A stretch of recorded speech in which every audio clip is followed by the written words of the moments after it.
இன்றைக்கி நம்ம இந்த வீடியோவில் சப்பாத்திக்கு செய்கிற தால் எப்படி பண்ணலாம் அப்படிங்கிறத பார்க்கலாம். ஒரு கப்பு மூங்கு தால் கிட்டத்தட்ட 180 கிராம்ஸ் வரும்.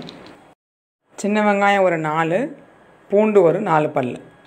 ஒரு கப்பு மூங்கு தாலை 2 கப்பு தண்ணியில் போட்டுட்டு பூண்டு வெங்காயம் எல்லாம் போட்டு 1 டேபிள் ஸ்பூன் சாம்பார் பவுடரையும் போட்டு தக்காளி 1, வெங்காயம் 1, பச்சை மிளகாய் 1 இது எல்லாத்தையும் போட்டு ஒரு 1/2 டீஸ்பூன் சில்லி ஃப்ளேக்ஸ் ஆட் பண்ணிவிட்டு குக்கரில் நல்லா ஹை ப்ரெஷரில் 1 அல்லது 2 விசிலுக்கு நல்லா வேக வச்சிடலாம்.